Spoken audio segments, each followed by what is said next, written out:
Si quieren, comencemos. Entonces, hola, ¿qué tal? Bienvenidos a un nuevo episodio de su podcast Divulga. Y bueno, hoy estamos nuevamente en una colaboración con la Escuela de Biología, con la Asociación de Estudiantes. Entonces, Rosa, si nos puedes hacer las presentaciones, por favor.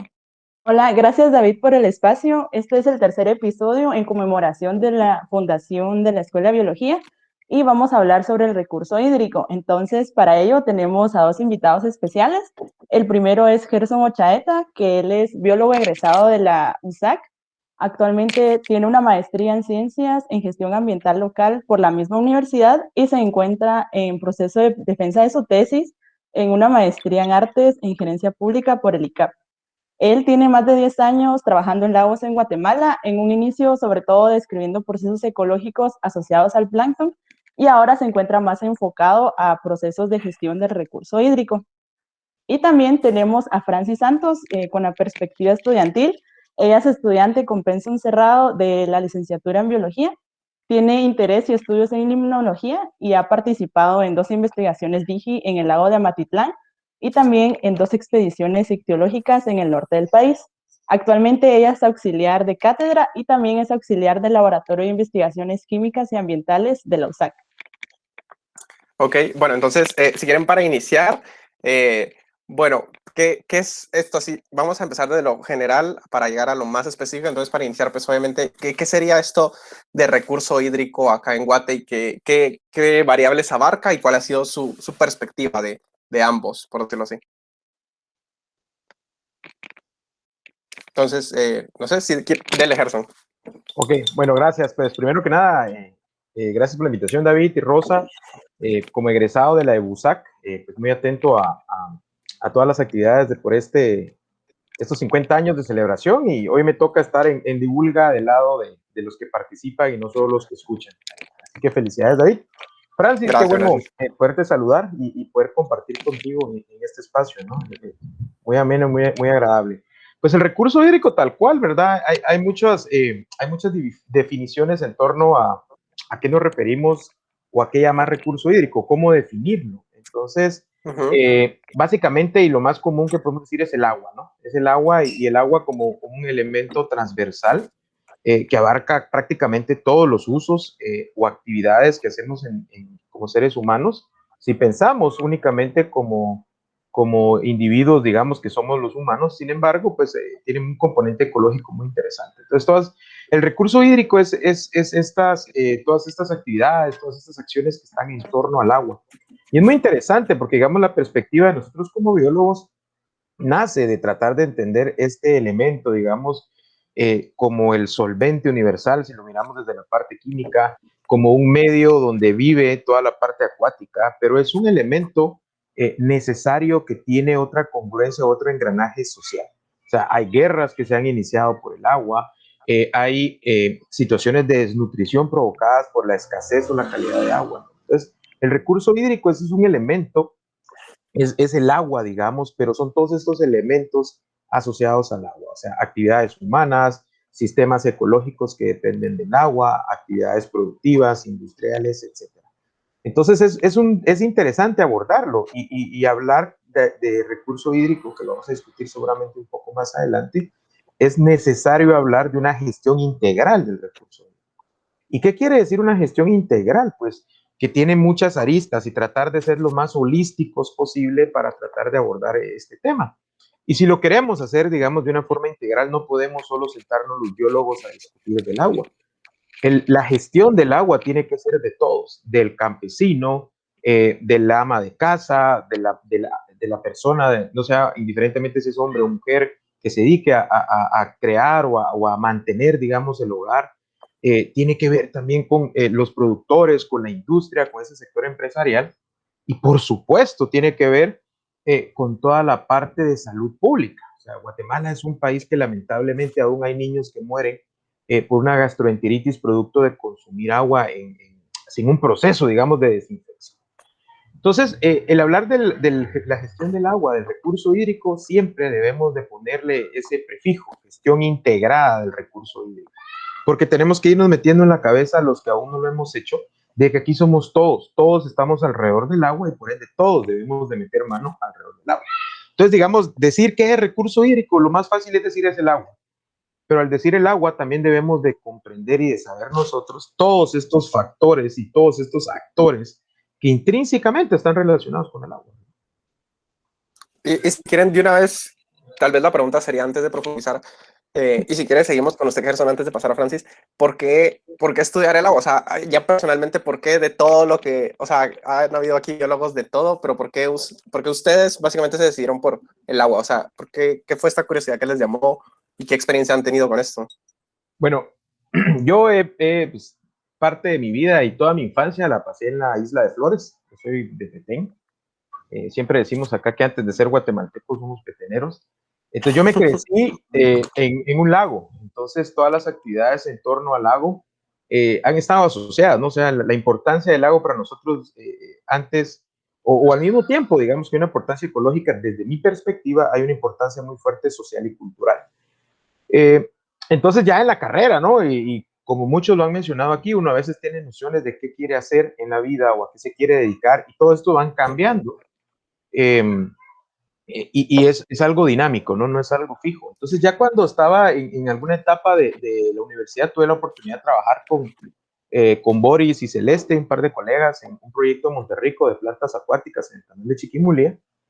Yo era auxiliar de cátedra en ese momento en la facultad, en los cursos de botánica y fisiología vegetal. Entonces, digamos, había algún interés mío en trabajar con algas y microalgas.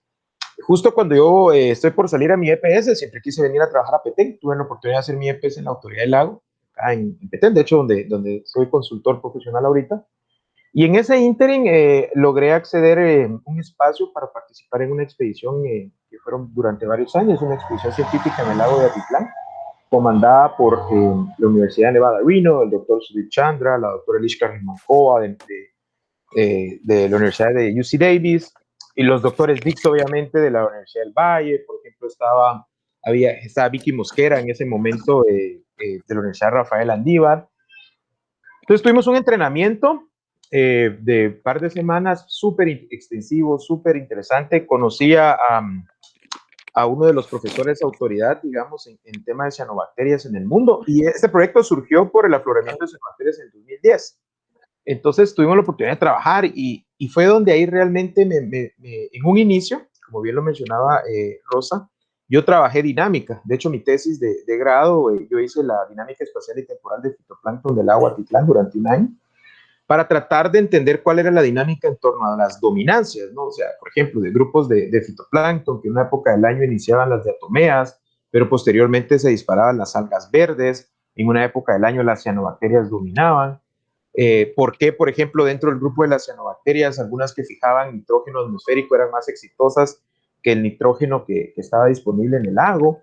Entonces, me empezó a llamar la atención mucho más el tema. Ya sabía que me quería dedicar, digamos, a estudiar cuerpos de agua dulce, que es lo que hace la limnología. Entonces, tuve esa oportunidad. Posteriormente que yo terminó ese curso, vine a terminar mi EPS. Inmediatamente terminó mi EPS.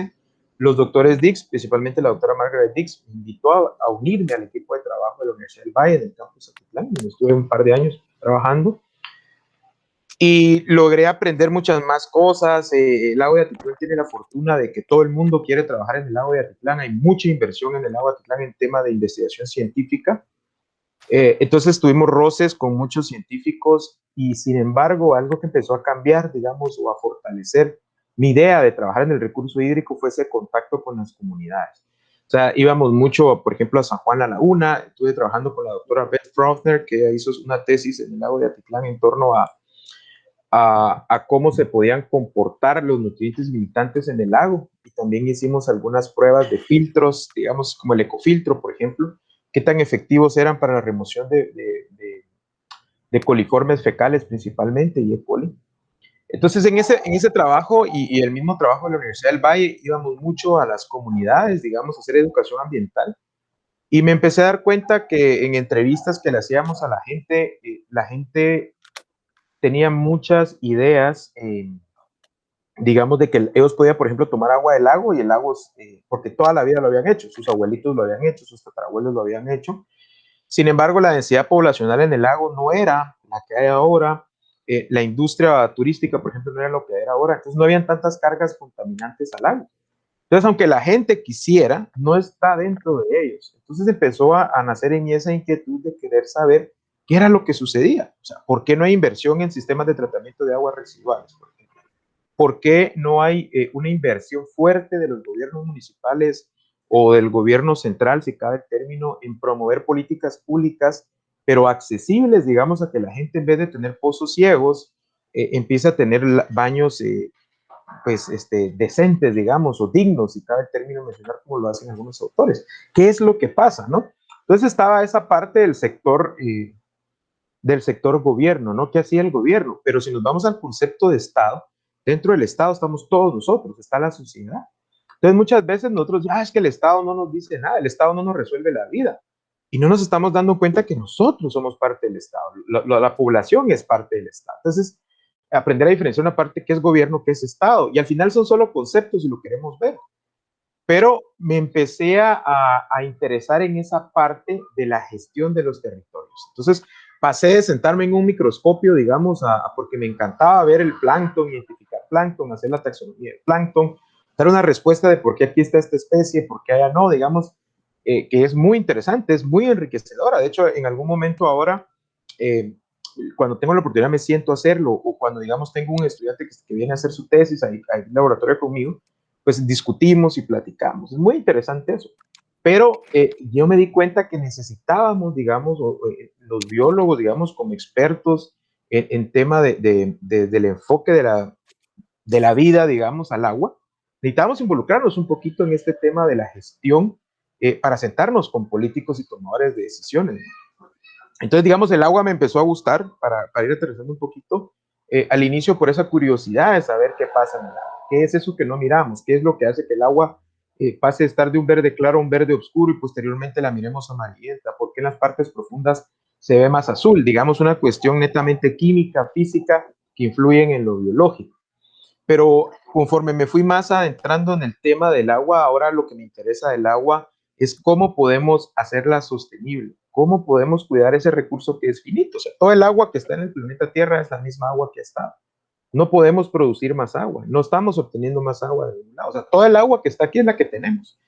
Entonces, hay escenarios, por ejemplo, para el norte de Petén, unos procesos de desertificación terribles. Entonces, ¿qué tenemos que hacer? Tenemos que aprender a manejar el agua, porque es algo, digamos, como lo mencionaba al inicio, algo transversal. Entonces, mi interés en el agua ahora es aprender y ponernos de acuerdo entre todos, cómo lograrlos. O sea, pero no solo desde la visión nuestra, científica, digamos, sino de todos los conocimientos que hay. Yo tuve la oportunidad, por ejemplo, de hacer una sistematización de la visión indígena del agua, principalmente en pueblos de Tonicapán y de Quiché, algunos en Chimaltenango y también en Sololá.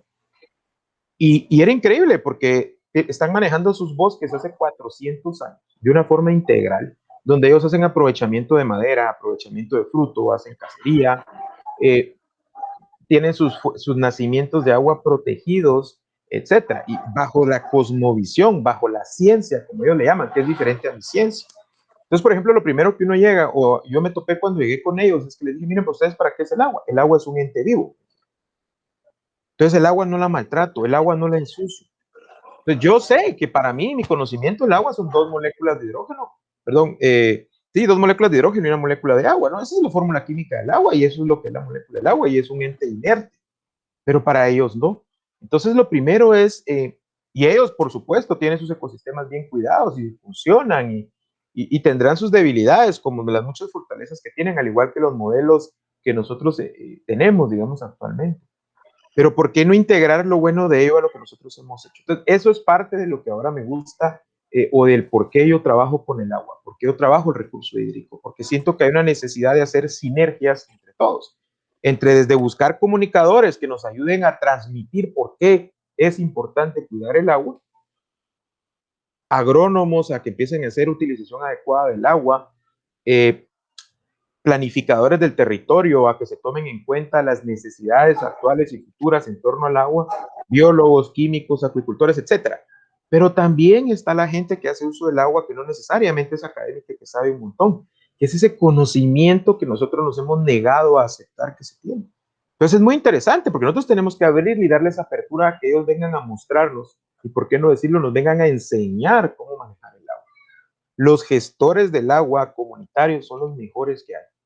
Y no han pasado por una universidad, han pasado por 500 y 400 años. Entonces, eso es lo que actualmente a mí me gusta del agua, cómo poder aprender, porque creo que los seres humanos somos entidades o somos organismos que estamos todo el tiempo con la necesidad de querer aprender cada día más y más y más. Entonces, ¿por qué no aprender algo bueno? ¿Por qué no aprender de la gente que ha hecho este tipo de cosas? Por supuesto que yo me maravillo. Por ejemplo, ahorita hace 10 días publicaron, o hace menos días, una nueva especie de salamandra para Guatemala, y es un aporte que yo lo celebro, me emociono, y ahí está. Entonces necesitamos conservar esos ecosistemas, necesitamos cuidar el recurso hídrico, pero tampoco podemos descuidar que hay necesidad. Entonces, de utilización de agua, ¿no? Entonces, que eso va a provocar obviamente algún tipo de impacto, pero la función de nosotros debe de ser medir o al menos plasmar y hacer incidencia en los tomadores de decisiones. Es necesario que nos sentemos con los diputados del Congreso, es necesario que nos sentemos con ministros, así como es vital y necesario hacer estos eventos académicos donde se presenten nuevas especies, donde se presenten análisis espaciales de datos, digamos, ¿no? Entonces, es interesante, pero hay que tratar de ser los más holísticos e integradores en torno al agua. Y eso es lo que a mí me gusta. Una oportunidad de poder integrar muchos conocimientos para una misma causa y un mismo objetivo, que es asegurarnos la calidad y la cantidad de agua hoy y para las siguientes futuras generaciones, que es lo que se conoce como sostenibilidad. Sí, y ahí Cabal tocó como un montón de temas en los cuales podríamos diverger, como gobernanza, un poco de epistemología y cosas así, pero dale Francis, cuéntanos tú. Y bueno, algo Creo curioso que es que cabal, todos, ajá, ajá, dale. dale. Oh, no sé. Sí, mi historia es un poco más cortita por el momento, ¿no? Pero está chilero, me voy a sentar un día a platicar contigo, Gerson. Cabal, al igual que Gerson, yo también crecí en una cuenca al final. Yo soy de Panajachel y pues toda mi vida crecí en el lago de Atitlán. Y pues cabal, al principio en realidad mi interés no era tanto por la limnología, pero siempre sí estudiar una ciencia, ¿verdad? Siempre jugaba que tenía un laboratorio y cosas así, yo ni siquiera sabía qué se hacía en un laboratorio, pero yo jugaba a eso, ¿verdad? Entonces, después ya investigando, como en el momento que tuve que hacer esa investigación de ver qué quería estudiar, pues en el colegio había llevado biología y cosas así, entonces dije como, esa parte está como bien completa, entonces pues démosle ahí y vamos a ver qué sale, ¿verdad? Al principio me gustaban las cosas marinas, justo por eso, porque nosotros no sabemos qué hay en el mar y toda esa parte, ¿verdad? De lo desconocido. Entonces me pareció interesante y así empezó al principio. Y luego pues ya pensando en todo lo que pasaba en la cuenca y eso, y justo el Bloom de cianobacteria que pasó en el 2010, que fue el más como choqueante y todo eso, entonces me puse a pensar también de, wow, o sea, todo lo que está ocurriendo acá y que pues está interesante saber, entender qué está pasando. Entonces al final luego ya me fui por la parte de limnología, que en realidad en la escuela no está como desarrollada como tal, y uno tiene que empezar a buscar cursos y así, en la parte en la que a mí me tocó, no había personas que en realidad estuvieran dando clases de esto. Entonces tuve que buscar en otros lugares. De hecho, el curso de limnología que llevé, lo llevé en otra unidad académica, en el SEMA, y pues ahí empecé a conocer gente, me empecé a meter a cursos, a simposios, y empecé a conocer a gente. Luego ya mis prácticas, las primeras prácticas que son el EDC, la hice en AMSA, y pues es la autoridad del agua de Amatitlán. Entonces ahí también aprendí un montón y pues ese lago es, wow, está súper contaminado, ¿verdad? Entonces cabal, tener esa experiencia sí fue bastante llenadora en el sentido de que aprendí un montón de cosas y también trabajé o me di cuenta de muchas cosas respecto a la población y cómo vivían ellas en torno a eso contaminado, ¿verdad? Que la gente al final estaba tan acostumbrada a esas cosas, o pues creía que uno iba a los ríos cuando hacíamos los monitoreos, como que uno los iba a limpiar y cosas así. Entonces, platicar con la gente también era bien interesante y entonces ya me empezó a dar como ganas de estudiar algo, una parte social respecto al agua también, ¿verdad? Y luego pues ya hice mis prácticas profesionales en AMSCLA el año pasado, pero justo la pandemia y eso, ¿verdad? Entonces ya no pude profundizar tanto en mi EPS y pues tuve la oportunidad de recibir un curso de seguridad hídrica que está dando la UNAM en Coursera. Y pues ahí fue, wow, la seguridad hídrica es importantísima, quiero estar en esa parte y pues vamos a ver ahorita qué pasa. Ya que Sí. estamos. Ajá, y acá estamos, a ver qué pasa. Gracias por contarnos cómo iniciaron en esta temática del agua. Y ahora quisiera que puntualizáramos como en dos partes. La primera sería si nos pueden decir, ya que estamos hablando de recurso hídrico, ¿cuál es la importancia del recurso hídrico desde distintos puntos de vista, desde lo económico, lo social, lo biológico? Y también si nos pueden comentar cuáles son las principales amenazas para este recurso. Puede empezar Gerson, si quiere. Cualquiera, sí. Ajá. Dale, dale. Ok, bueno, no hay Como problema. quieren. Bueno, yo creo que, digamos, una forma de simplificar, si cabe el término simplificar, para comprender cuáles son ¿por qué cuidar, digamos, el recurso hídrico? Yo siempre lo analizo de tres formas, ¿no? Hay un componente económico, hay un componente social y hay un componente natural. Entonces, el componente económico es obviamente, ¿no? O sea, nosotros como seres humanos necesitamos generar riqueza. Entonces, el agua está involucrado, me atrevo a decir, en un 99% de todos los procesos que necesita uno generar riqueza. Y no estoy hablando nada más, digamos, de la industria de las bebidas carbonatadas o bebidas fermentadas que están al pie de las montañas donde están generando agua porque están consumiendo agua y no le pagan a nadie y están haciendo más dinero, y etcétera. Es otro tema que se debe de abordar, ¿no? Que en Guatemala no sucede. Aquí todos usamos el agua como que queremos y nadie paga por usarla. Pero bueno. Pero también, digamos, fuente económica, el turismo. Por ejemplo, yo cuando me siento con mis papás, ellos me cuentan que todos los fines de semana era bonito ir al lago de Amatitlán, porque era un lago hermoso, donde se podían comer un pescado a la orilla del lago, hacer tours en el lago, subir al teleférico, mirar la belleza del lago. Todo eso se perdió. Si nosotros hacemos recorridos actuales en el lago de Amatitlán, que sigue siendo un ecosistema maravilloso, es un ecosistema lindo, súper productivo. La gente me dice, es que el lago de Amatitlán ya está muriendo. No, al contrario, está mucho más vivo que antes y hay miles de millones de organismos más que están viviendo ahí en concentración. Por eso es que se mira verde el agua, ¿no? Por ese eterno o casi permanente bloom desde Nueva Pérez. Pero bueno, entonces hay todo un sector turismo asociado, digamos, los que hacen paseos en lancha, los restaurantes que están a la orilla del lago, los hoteles que están a la orilla del lago, que cuando la calidad de ecosistema del lago se pierde eso. Y estoy mencionando ejemplos, digamos, que se ven directamente influenciados por la presencia de un cuerpo de agua. ¿Y qué sucede con todo lo indirecto? Es decir, bueno, porque está ahí, la persona está trabajando y tiene una fuente de ingreso, llega a su casa y ya lleva dinero que lo va a invertir en comprar tostadas con la señora, que comprarle mangos al señor, que comprarle helados al patojito que anda vendiendo. Entonces, lo económico está asociado fuertemente a lo natural y al agua.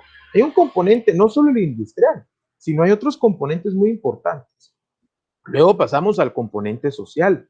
¿Qué representa el lago para la sociedad? Y ahí hay que meter la parte cultural.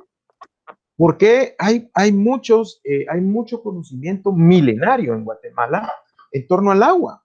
¿Por qué el agua? Por ejemplo, los cachiqueles tienen un tema asociado a que para curar enfermedades tienen una receta ahí de las 7 aguas, le llaman a eso, agua de río, de laguna, de lluvia, de mar, de nacimiento, etcétera. O sea, hay un componente fuerte, pero hay otra cosa. ¿Quién me cobra a mí por ir a pararme, digamos, aquí en el lago Petenitza, que yo lo tengo a pocos metros? ¿Quién me cobra, mejor dicho, a mí, por ir a pararme a la orilla del lago y ver esos atardeceres que el sol se tiñe de anaranjado, de rojo, de amarillo, que por algunos minutos a mí se me olvida que tengo deudas en el banco, que a mí se me olvida que me peleé con mi esposa, que a mí se me olvida que estoy enfermo? O sea, hay una satisfacción natural, digamos, o hay un agradecimiento, si cabe el término, no sé cómo mencionarlo, de la belleza escénica, digamos. O sea, hay una satisfacción que me da la belleza escénica, que obviamente eso va a la parte social. La capacidad de generar mecanismos de recreación. O sea, yo tengo el lago, me puedo ir a nadar, puedo ir a pescar, digamos, de forma artesanal, puedo hacer muchas cosas que tienen que ver en el entramado social. Entonces hay que considerar también el agua desde la parte social. ¿Qué nos da a la sociedad tal cual? Y el otro elemento que muchas veces es el que más se olvida es ese componente ambiental. ¿Qué significa la salud ecosistémica del recurso hídrico? ¿Qué conocemos como salud ecosistémica o a qué le llamamos salud ecosistémica? Eso es probablemente en Guatemala mucho más olvidado. Tenemos 4 autoridades de lagos, por ejemplo, 2 están adscritas al Ministerio de Ambiente, que una es AMPI, la otra es Amazurli, la del lago Izabal y Río Dulce, AMSCLA y AMSA. Pero tenemos un montón de cuerpos de agua más en Guatemala, que no estamos ni cerca de saber tan siquiera qué especies las habitan, cuál es la dinámica de esas especies. No lo conocemos, no podemos hacer un inventario. Nosotros en Junilejá, por ejemplo, nos hemos platicado mucho con Agualimno, que es la Asociación Guatemalteca de Limnología, y le decimos, va mucha, homogenicemos las metodologías para medir calidad de agua. No lo hemos podido hacer. O sea, ni siquiera estamos midiendo lo mismo, todos los que nos dedicamos a esto, para conocer eso. No sabemos, no tenemos cierta certeza, porque hay un montón de datos, por ejemplo, hay un montón de datos ahí. Por ejemplo, yo me sorprendo cada vez que Samantha, la colega Samantha Orellana, que está haciendo su doctorado en Estados Unidos, está implementando una maravillosa base de datos para tener el registro biológico. Está, digamos, digitalizando las colecciones biológicas para que todos tengamos acceso y todo el mundo tenga acceso. Es genial el trabajo que ella está haciendo, algo que en Guatemala no tenemos, lamentablemente, hasta ahorita. Entonces, ¿eso qué nos acerca? A empezar a nosotros, mucha en el río San Pedro ya trabajó tal persona, entonces yo acceso, en el río El Motagua, tal. Entonces, vamos poco a poco y nos falta un montón y hay mucha gente que se debe de involucrar y seguir el esfuerzo de Samantha. Menciono a Samantha, pues porque es muy enérgica y me encanta lo que está haciendo, es muy genial lo que hace. Pero hay en el componente natural o en el componente ecosistémico que les hablo de estudio del recurso hídrico, estamos menos que en pañales. No hay inversión ni de la empresa privada, no hay inversión ni de lo público suficiente para que conozcamos nuestros recursos. ¿Y qué sucede? Que al conocer nosotros cómo estamos, es decir, al hacer nosotros un primer muestreo de calidad de agua que abarca lo físico, lo químico, lo biológico y algunas relaciones ecosistémicas que hay, ese informe que yo elaboro, que lo voy replicando con el tiempo para ver y entender las dinámicas, eso se transforma en mecanismos de gestión. Entonces yo le puedo decir al tomador de decisiones, mira, lo que estás implementando, ¿está sirviendo o no está sirviendo para nada? Pero mientras nosotros no tengamos datos y los tomadores de decisiones no tomen esas decisiones, valga la redundancia, con datos científicos de calidad, poco vamos a poder mitigar. Entonces, ese es el componente para mí, cuando yo lo analizo económico, social y natural. El componente natural es el más olvidado. Siempre nos enfocamos en la parte social. Sí, la gente tiene que tener agua y tiene que tener cantidad y calidad de agua, sí, de acuerdo. Que hay que clorar el agua, sí, hay que clorar. Pero la parte natural no. Y sucede mucho, digamos, cuando con los proyectos de hidroeléctricas, que dicen, es que el caudal necesario es este y le voy a quitar este porcentaje y el resto lo sirve. Pero ni siquiera sabemos qué especies hay en el río. Entonces, ¿cómo podemos decir esta cantidad de agua le sirve a la especie si no conocemos agua? Entonces, es muy importante, digamos, ese sí es compromiso de todos, de la Escuela de Biología, del Valle, de la San Carlos, ahora creo que hay Escuela de Biología en la Mariano Gálvez también, de un montón de centros de investigación, pero también de las municipalidades, de los ministerios, de apoyar y realmente hacer estudios, pero reales, con personas expertas en el tema que nos digan qué organismos están en tal.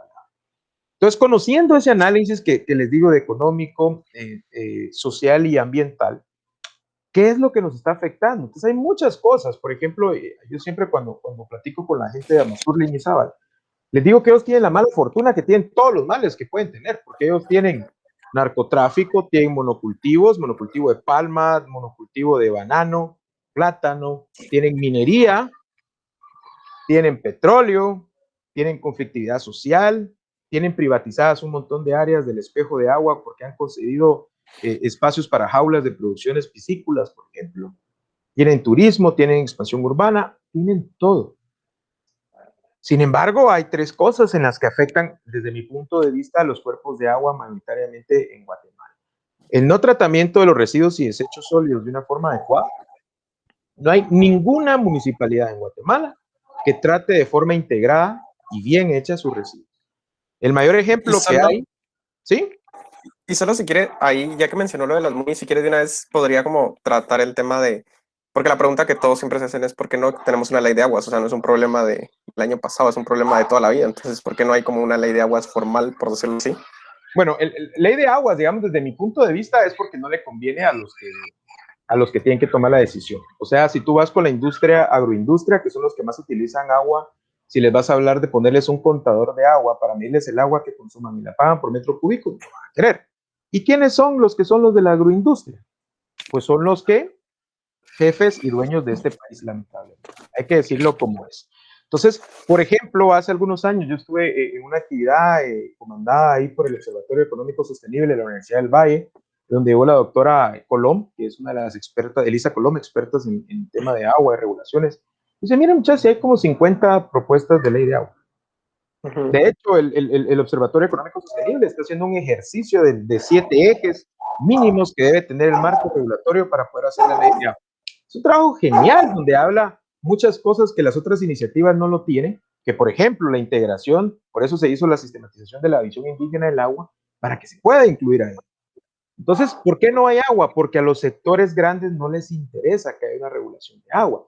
Pero ojo con esto, aunque haya ley de aguas, eso no quiere decir que el problema del agua se va a acabar. Que es necesario, por supuesto, pero hay que hacer una buena ley de aguas, hay que hacer una ley de aguas participativa, hay que hacer una ley de aguas integral.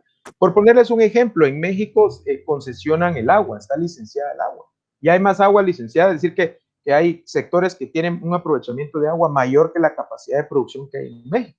Entonces, no sirve de mucho tener una ley de aguas, sino es un proceso que debe de venir acompañado. Por ejemplo, aquí en Guatemala, yo estoy de acuerdo en eso, hay que crear el Instituto de Agua como un ente independiente. No lo debe de manejar ningún ministerio.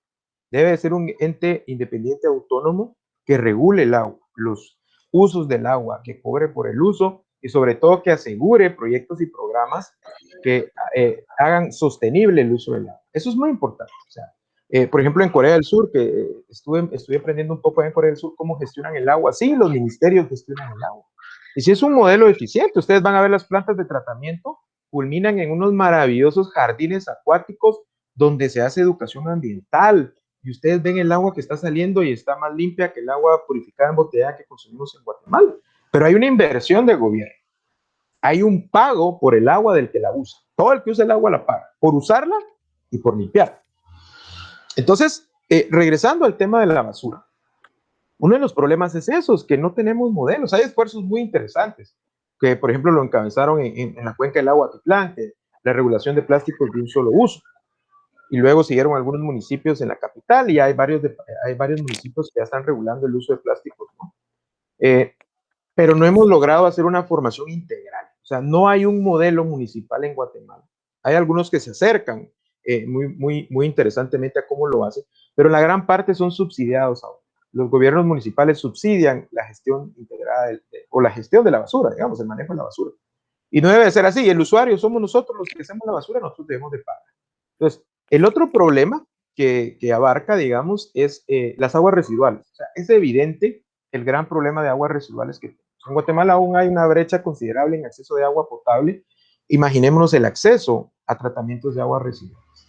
Entonces, hay modelos eficientes, por ejemplo, acá en la cuenca del agua, bueno, no es en la cuenca, es en el municipio, en las cabeceras urbanas de Flores y San Benito, funciona una empresa municipal mancomunada de agua potable que se llama EMAPET, tiene más de 17 años trabajando, y al día de hoy no es subsidiada por las municipalidades. El usuario paga por el agua que usa, que llega, digamos, y por el tratamiento de las aguas residuales. Entonces, hay una inversión considerable, por supuesto, hay un préstamo, hay una donación del gobierno alemán, y hay un préstamo que es el gobierno de Guatemala, y hay 240 millones de quetzales invertidos bajo tierra.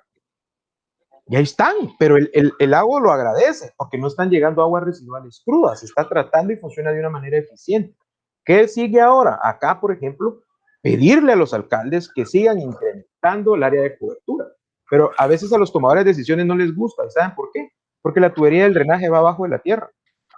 El que va a votar no va a ver el drenaje. Entonces, esas son situaciones que ahí es donde les digo yo, que nosotros que comprendemos el impacto o logramos identificar y demostrar el impacto de no tratar las aguas residuales, tenemos que digerir de una forma adecuada, tenemos que transformar de lo técnico a algo digerible por las autoridades y llevarle y decir, mire, es que si no trata el agua se acaba. Hay enfermedades, hay deterioro ambiental, etcétera, etcétera. Entonces invierta, por favor, en aguas residuales, en drenajes. Entonces ahí es donde, por ejemplo, entran los comunicadores, porque yo no sé comunicar, no sé cómo diseñar una campaña de comunicación. Entonces, al mismo tiempo de ir con los tomadores de decisiones, hay que ir con la, digamos, hay que ir también con la población y decirle, porque la población es la que tiene que pagar. O sea, si yo tengo drenaje, yo tengo que pagar. Entonces, ese es un mecanismo que funciona. Ese sería el segundo tema. Y el tercer gran tema es el cambio de uso de suelo.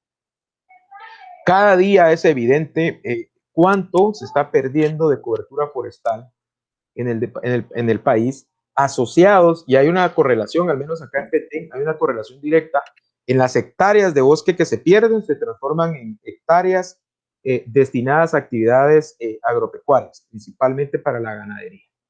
Entonces, ¿qué tenemos que hacer ahí? O sea, Guatemala es un país que tiene sus suelos de vocación forestal y por supuesto que hay una actividad muy fuerte económica que es la ganadería en todo el país, por supuesto que sí. No podemos negar que haya ganadería, pero hay que regularla, hay que implementar modelos que permitan que el ganadero haga un uso más eficiente del recurso. Por ejemplo, sistemas silvopastoriles, entonces donde se está sembrando pasto, pero también se está manteniendo la cobertura forestal en una medida. Eso es importante. ¿Y por qué lo menciono? Porque mucha gente dirá, ay, ¿qué importa cómo siembra el ganadero su pasto y sus árboles? Sí importa, porque digamos la producción de agua, la capacidad de infiltración de agua al manto freático está asociado por la cobertura forestal. Entonces, máxime, por ejemplo, si en Petén ya tenemos escenarios y modelos de certificación en torno al cambio climático, sabemos que va a haber menos agua, sabemos que va a haber menos precipitación. ¿Qué nos queda? Adaptarnos. ¿Y cómo nos vamos a adaptar? Manteniendo nuestros bosques, manteniendo nuestras reservas de agua, manteniendo esa capacidad de recarga hídrica del manto freático. Y si nos vamos a un escenario más catastrófico, aún en la ciudad de Guatemala. La ciudad de Guatemala lleva 20 y pico de años que no les interesa lo que sucede con los recursos naturales. Entonces, es un problema porque hay un auge, digamos, inmobiliario ahorita en la ciudad, donde ustedes van y cada 2 cuadras hay una torre de apartamentos y cada torre de apartamentos está perforando un pozo. Entonces, el manto freático está cada vez más abajo porque toda la zona está impermeabilizada o la gran parte de la zona está impermeabilizada. Entonces, ese manto freático no se está recargando. Entonces, de aquí a algunos años vamos a estar peor en el tema de agua en la ciudad de Guatemala. Entonces, urge una regulación, urge la ley de aguas, como lo mencionabas, David, urge un reglamento adecuado donde haya un ente que diga si sí podés hacer un edificio y perforar un pozo. Urge eso porque el déficit hídrico que se tiene es alarmante y es para que nos estemos jalando los pelos. Entonces, también hay que hacer otra cosa, que digamos ya va más a lo global, saliéndonos del tema específico del agua. Necesitamos desconcentrar que todas las actividades haya que ir a hacerlas a la ciudad de Guatemala. Hay que reducir la necesidad de la migración de todas las personas a la ciudad de Guatemala. Y a veces los que viven en la ciudad no se dan cuenta que eso es un gran problema, porque todo hay que irlo a hacerlo a la ciudad. Yo quiero ir a estudiar biología, tengo que ir a la ciudad de Guatemala. No importa en cuál de los 400 municipios del país yo viva, o los 300 y pico municipios del país yo viva, yo tengo que ir a la ciudad de Guatemala a estudiar biología. Esas cosas no deben de suceder. Entonces, y estoy poniendo un ejemplo, ¿no?, de mi carrera y de la profesión que yo ejerzo. Pero también si nos vamos a trámites administrativos de gobierno, hay que ir a la ciudad de Guatemala. Entonces, es un proceso que yo les digo de una visión integral que tiene que ver con reducir las necesidades de emigrar a la ciudad de Guatemala. Que sea bonito vivir en Xela, que sea bonito vivir, no digo que no sea bonito vivir en Xela, pues, pero que yo tenga todo ahí, que no necesite emigrar para poder realizarme como una persona, ¿no? Entonces, es algo más integral, pero digamos, resumiendo, la parte hídrica, yo creo que hay que descomponerla para analizarla en esos factores que mencionaba, el factor económico, el factor social y el factor ambiental, que están entrelazados y son dependientes uno de otro, es importante mencionarlo. Y me atrevería a decir que los 3 principales focos de deterioro o que ejercen presión en el recurso hídrico es los desechos y residuos sólidos, las aguas residuales tratadas o parcialmente tratadas y el cambio de uso de suelo. Okay. Dale, Francis, que yo te miraba a sentir un montón y era como, wow, ella sí fijo lo puede extender. Dale. Pues no sé qué tanto puede extenderlo porque cabal Gerson lo dijo todo y súper sí, qué buena manera de contextualizar todo. Pero algo que agregaría yo tal vez a las presiones que fijo están englobadas en las 3 que mencionó Gerson, es el aumento en la población, que el aumento en la población pues, es enorme ahorita, o sea, la cantidad de gente en comparación a la que había antes, pues es un montón. Y otra cosa que también agregaría a lo que dijo respecto a los desechos y residuos sólidos es que también cada vez hay un mayor uso de plásticos de efímeros, empaques efímeros, o sea, son cosas que solo se utilizan una vez y en realidad si lo vemos, el plástico en realidad no es como que lleve tantísimo tiempo en la tierra, sino que es un invento de los años 50, algo así. Y pues de unos años para acá ha tenido un boom increíble. Ustedes ven a su alrededor y en todos lados hay plástico.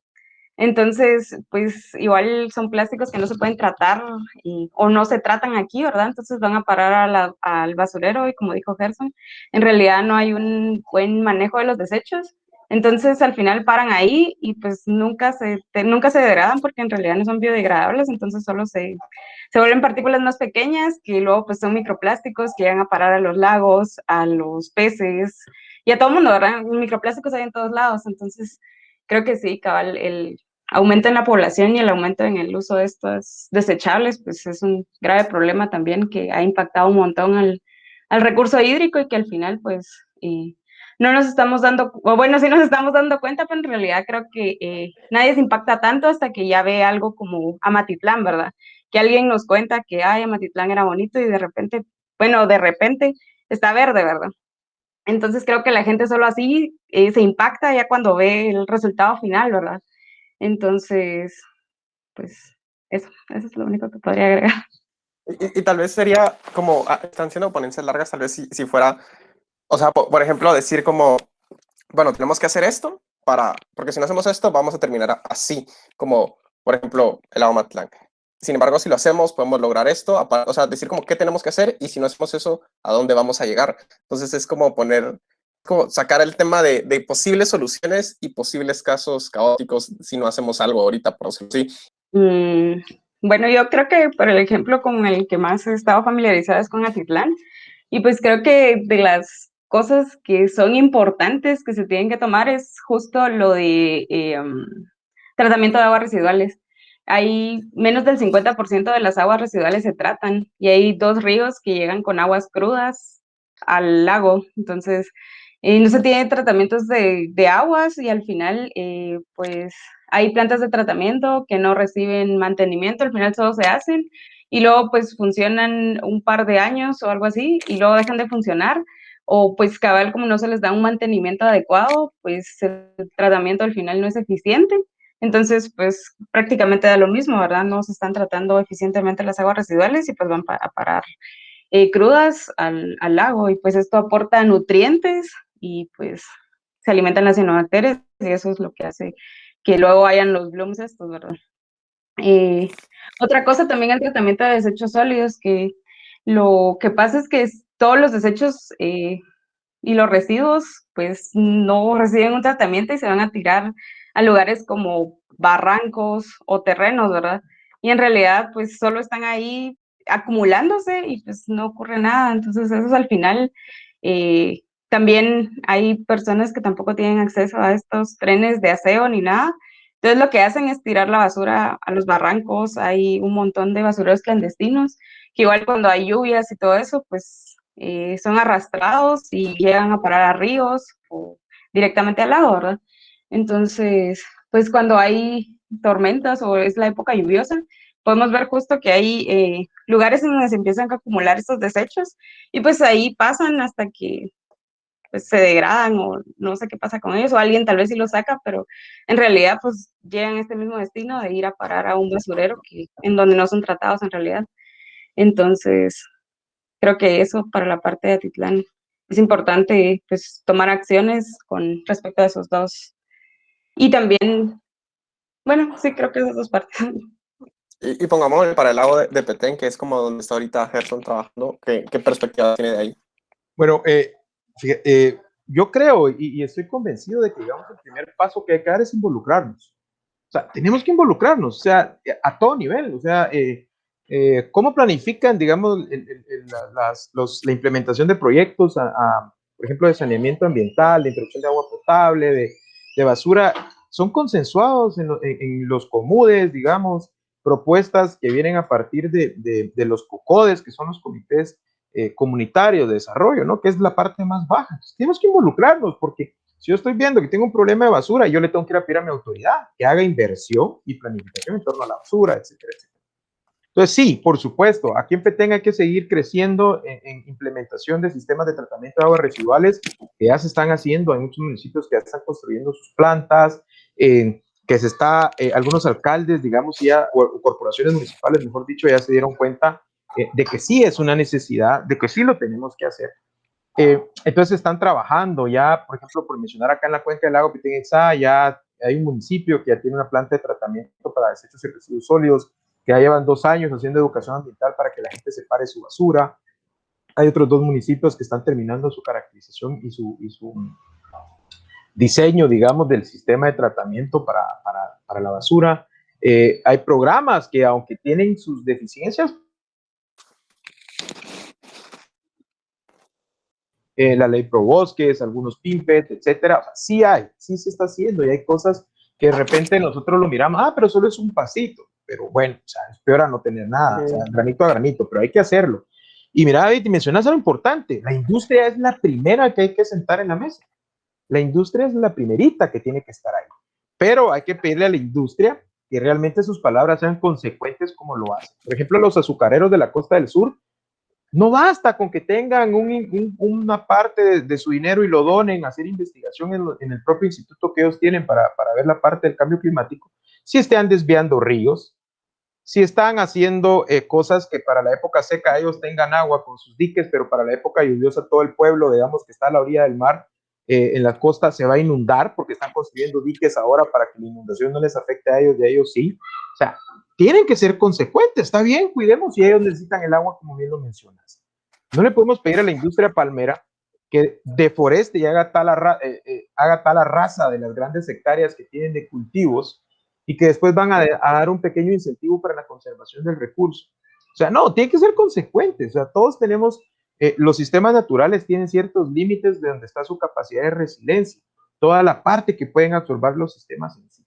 Pues yo no estoy diciendo, ni me atrevo a decir que la industria, toda la industria sea mala, no. Hay parte de la industria que es responsable. Y bajo esa misma responsabilidad, como bien lo decía David, tienen que venir ellos y agarrar hacia ellos los costos sociales y los costos ambientales de sus sistemas. Los costos socioambientales no están siendo agarrados por la misma industria, sino la industria se los está dejando a la población y es la población la que está asumiendo esos costos. Entonces, sí, por supuesto que hay industria, por supuesto que hay generación de riquezas. Y si no hay industria y no hay mercado, no hay Estado de Guatemala. Eso es un componente, o sea, hay que tener a la industria ahí. Entonces, lo que tenemos que hacer es unirnos a esos aliados de la industria que quieren hacer y ya están haciendo bien las cosas para convencer a los que faltan de sumarse. Pero tenemos que ser consecuentes. Y si nosotros como ciudadanos le estamos pidiendo a la industria, le estamos pidiendo a los tomadores de decisiones que asuman su rol, pues los primeros que lo tenemos que asumir somos los ciudadanos. Los primeros que tenemos que dar el paso es pararnos a la par de los consejos municipales, de los diputados, del mismo presidente, del gabinete de ministros, del gerente de las empresas estas, y aquí decirle, mira, aquí estoy yo, trabajemos juntos, si todos queremos lo mismo. Ustedes quieren seguir produciendo, ustedes quieren seguir gobernando, y yo quiero seguir teniendo una calidad de vida aceptable. Entonces trabajemos juntos. Entonces, el involucrarnos es clave, y al elegir a las autoridades es mucho más clave. La gente dice, es que no hay que hablar de política, no hay que mezclar. Claro que hay que hablar de política. Si por eso es que los países no hemos terminado de armar estrategias y a veces hay procesos y hay elecciones que son legales pero no son legítimas. Entonces a los 2 días que elegimos autoridades, no me representan. Claro que nos representa si es la autoridad que elegimos. Esa es la democracia, donde probablemente no era el que yo quería, pero es la democracia donde la mayoría quiso. Entonces hay que involucrarnos. Si en la ciudad de Guatemala llevan 28 años y no han solucionado nada del agua, de la basura, ya no elijamos a los mismos. Entonces exijamos, pero no solo a Twistars o a gente que es famosa en redes sociales, no, que cuando nos presenten proyectos, cuestionemos los proyectos. Entonces tenemos que ser también esas partes de, digamos, las organizaciones estudiantiles, los colegios profesionales, todos debemos de cuestionarles y va, usted quiere, porque si viene, por ejemplo, un alcalde y me dice aquí, mira, yo voy a meter drenaje a todo el municipio en un año. O sea, yo sé que es mentira. Porque no lo puede hacer. ¿De dónde va a sacar los recursos? Yo quisiera, pero es una utopía. Entonces sé que lo que me está viniendo a decir es mentira. Pero si me viene a proponer cuestiones lógicas, que se va a tener la capacidad del recurso, bueno, pues vamos, trabajemos juntos. Entonces, a esa parte me refiero yo del involucramiento. A esa parte de que si alguien quiere sembrar un árbol enfrente de mi casa, voy y lo siembro. Si yo le voy a pedir a mi alcalde que empiece a tratar la basura, yo voy a reducir la generación de basura en mi casa, yo voy a tratar y separar la basura en mi casa antes de... Entonces hay que ser consecuentes y el primero que tiene que hacer somos nosotros como ciudadanos para poderles exigir a las otras entidades. Entonces, por supuesto, hay que hacer, y se están haciendo cosas buenas, hay que apoyarlas, hay que sacarlas a la luz. A mí me encanta mucho hablar de lo que está sucediendo en Petén desde hace 16 años con EMAPET. Yo tengo un sistema de tratamiento que yo sé que funciona, porque hay mediciones, hay una inversión y ahí está el dinero. ¿Hay que invertir más? Sí.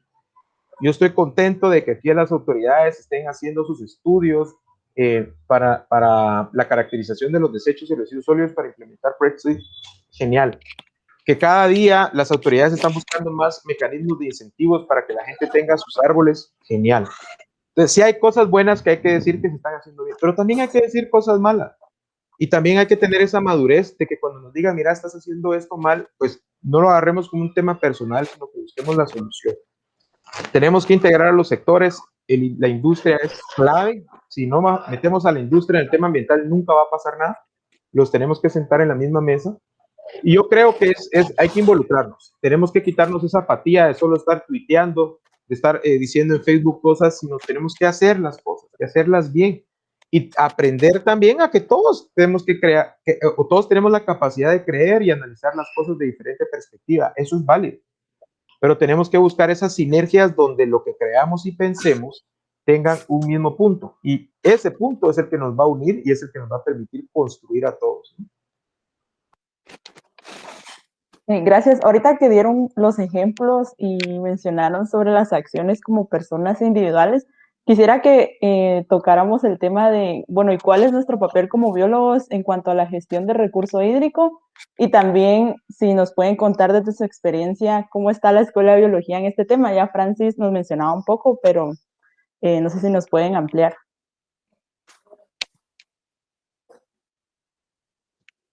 Empiezo yo. No, pues, Sí, dale, Francis, dale. no sé. Cualquiera. Sí, sí. Ok, pues el papel de los biólogos, pues como dijo Gerson, si nos involucramos a profundidad, pues podemos estar a la par de tomadores de decisiones y pues aportando conocimientos respecto a lo que nosotros obtengamos de calidad del agua, de lo biológico que podamos encontrar en el agua, o sea, de toda esa parte, podemos estar ahí y aparte pues estar al frente de asociaciones que hagan esos estudios de calidad del agua, ¿verdad? Y estos monitoreos que al final pues son más efectivos porque sabemos qué está pasando a lo largo de un tiempo. Entonces, este sería como el papel de los biólogos, pues podríamos generar información que después es útil y clave para la toma de decisiones, ¿verdad? Hay un montón de profesionales que están metidos en agua, en este tema de agua, y pues creo que, o sea, gente muy, muy pilas, pero creo que cabal, bueno, no sé, Gerson, pero creo que la mayoría nos hemos enfrentado a esto de que hemos estado como, tenemos que salir un poco de la escuela para conocer como cuestiones del agua, porque en realidad la formación de la escuela no va tan enfocada a eso. Entonces sí hay que como que salirse un poco de la escuela. Desde mi experiencia, no sé, Gerson, tú qué.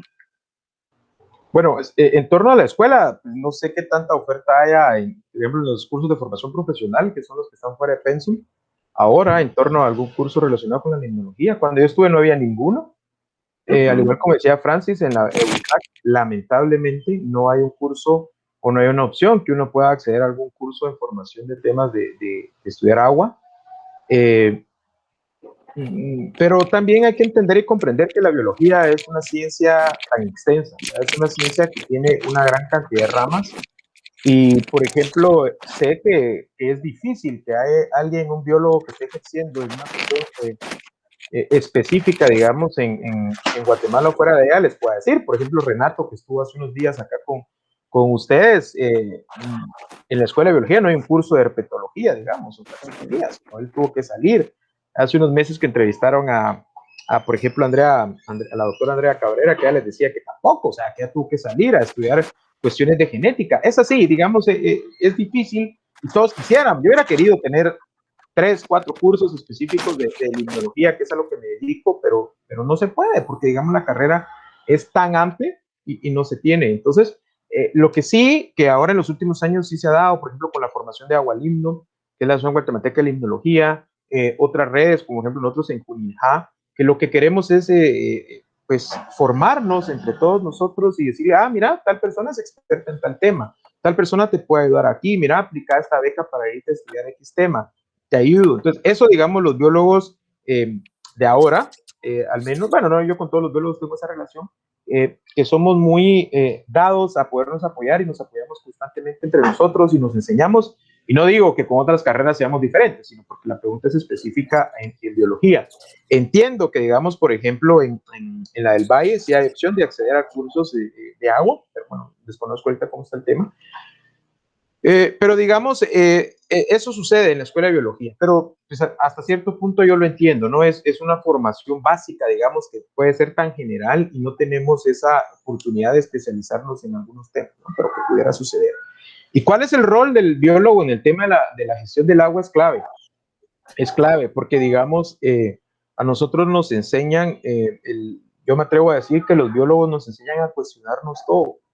Y en esa búsqueda de cuestionarnos, nosotros constantemente estamos planteando los mecanismos basados, obviamente, en método científico, porque estamos hablando de ciencia, de poder encontrar el porqué de las cosas. No digo que las otras profesiones no lo hagan, sino, digamos, yo creería que ese es el mayor expertise que nosotros logramos obtener o esa formación que nos permite buscar e indagar y dar respuestas, pero fundamentadas. Es decir, esto sucede por esto. Y si no encontramos por qué sucede, decimos, no encontramos por qué sucede, hay que seguir explorando. Eso para mí es clave en torno a la gestión del recurso hídrico porque tenemos ya que dejar de tomar decisiones basadas en ideas, en impulsos. Tiene que ser decisiones basadas en datos. Entonces, por ejemplo, nosotros mencionaba en algún momento Francis el tema de los microplásticos. Nosotros hemos hecho 2 estudios acá en el lago que encontramos primero microplásticos en agua superficial y posteriormente encontramos microplásticos en tracto digestivo de 8 especies de peces. Entonces, cuando nosotros nos sentamos con las autoridades y les dijimos, miren, ya hay microplásticos en el agua y hay microplásticos en tracto digestivo de peces, no sabemos si se está incorporando al resto de la cadena trófica, si está llegando a las personas estos microplásticos, pero ya hay. ¿Y saben por qué hay? Porque no estamos tratando la basura. Estamos yendo a tirar la basura a botaderos, porque ni siquiera son plantas de tratamiento, son botaderos. Y es más, aquí los dos basureros más grandes, el del municipio de San Miguel de Flores, nacen o están donde nacen las cabeceras de 2 arroyos tributarios al lado. Entonces hay lixiviados de todo lo que se tira ahí y hay una meteorización del plástico que está ahí, que se está convirtiendo en microplástico, está llegando. Entonces, ¿qué dicen los alcaldes? O sea, aquí está el dato es real, el dato es medible. O sea, no lo estoy inventando yo, señor alcalde, o consejo municipal, aquí está el dato. ¿Y qué hicieron los alcaldes? Tener razón, hay que hacer algo. Entonces, esa es la importancia, o es una de las importancias de tener biólogos involucrados en estos temas, porque estamos generando esa información. Pero no solo los biólogos, también hay acuicultores, hay ingenieros ambientales, todos. Pero digamos, yo me atrevería a decir que esa formación o esa profesionalización del querer buscar las respuestas en el método científico a las cosas, creo que es uno de los principales aportes que hacen los biólogos. Ahora, si ya nos vamos a la parte, digamos, descriptiva taxonómica, pues obviamente, o sea, hay biólogos que se dedican a eso. Tenemos a Cristian Barrientos, ahorita, por ejemplo, está aquí Cristian con su equipo, están trabajando con peces en el lago. Jasmine Quintana, que es una de las ictiólogas que ha trabajado mucho en Guatemala y sobre todo en el Petén Itá, está trabajando ahorita con el pez diablo. O sea, gente que trabaja reptiles por el tema de las especies de cocodrilos que tenemos acá, las tortugas, por ejemplo, la gente de WCS en Petén, ahí comandadas por el buen Ronnie, que llevan años trabajando con poblaciones de tortuga blanca, por ejemplo, ¿no? Entonces, todos estos roles de los biólogos son imprescindibles desde la generación de información, establecer la dinámica de poblaciones, la salud de las poblaciones, a la parte también de gestión que yo les mencionaba, que es importante trasladar la información. Pero insistir en esto, que creo que el mayor aporte que nosotros hacemos en el tema de agua, y me atrevo a decir a todo lo demás que estudiamos nosotros, es la generación de datos que son confiables porque están basados en ciencia y están diseñados de una forma adecuada para poder dar respuestas y demostrarle, digamos, o enseñarle a la gente y a los tomadores de decisiones cuáles son los impactos en los sistemas naturales de las actividades que nosotros hacemos. No, está bien. Y bueno, miren como si nada se pasó ya la hora. Entonces, si quieren como para... No, o sea, ha estado súper bien, la verdad. Y si quieren como para ir cerrando y no cortarlo así como así drásticamente, no sé si quisieran decir como algunas palabras de despedida o algún consejo que les ha dejado todos estos años de experiencia. Y ahí estaríamos terminando el podcast. Si quieren, empezás tú, Francis, y terminamos con Gerson. Ok. Pues no llevo muchos años de experiencia, ¿no? Pero pues cabal, no sé, siempre se aprende algo nuevo, ¿verdad? Y uno si quiere aprender algo es de ir a buscar y aprender, ¿verdad? O sea, siempre buscar las cosas y si uno está interesado, como decía Gerson, en cambiar algo, pues uno viene y se involucra en las cosas y pues eso es importante, ¿verdad? Y como biólogos también... la información que generemos, pues también incluyamos a las comunidades, a la población en general, en los estudios, ¿verdad? En lo que estamos haciendo, explicarles qué estamos haciendo y ese tipo de cosas es importante porque pues conocer qué estamos haciendo ayuda a que pues primero nos faciliten accesos o nos ayuden y esas cosas, pero también pues que la gente conozca en qué estado están los lagos, en qué estado está el recurso hídrico y qué aportes también pueden hacer ellos para solucionarlo, ¿verdad? No solo somos, nosotros generamos datos, pero pues los cambios los podemos hacer todos y todos los días, ¿verdad? Con pequeñas cosas que nosotros vayamos cambiando, pues al final, que muchos los vayamos cambiando, al final sí hacen un montón, entonces eso y que nada, un gusto haber estado con ustedes y gracias por la invitación, aunque creo que no hablé tanto, pero gracias por la invitación. Bueno, pues, ¿qué me ha dejado a mí? Me ha dejado muchos amigos. Creo que es lo principal y rescatable. Me ha dejado muchos amigos, me ha dejado mucho aprendizaje. Creo que a cada lugar que uno va, con cada persona que uno platica en torno al recurso hídrico, uno aprende un montón. La verdad que todos los días se aprende. Eso creo yo destacaría. Y amigos en todos lados. O sea, la fortuna de poder tener grupos de trabajo con gente de México, Colombia, Costa Rica, toda Latinoamérica, inclusive Europa y África en torno a esto. Creo que es personalmente la mayor satisfacción que me ha dado o me ha dejado trabajar en el tema de agua. Eh, el aporte que tengo como biólogo, digamos, o que creo yo que como biólogos que nos ha dejado esta actividad y consejos, decirle a los que se están formando o a los que trabajan en tema de agua que todavía no tenemos el agrado de conocernos, es que es importante juntarnos, es importante conocernos, es importante discutir nuestros puntos de vista, digamos, ¿no?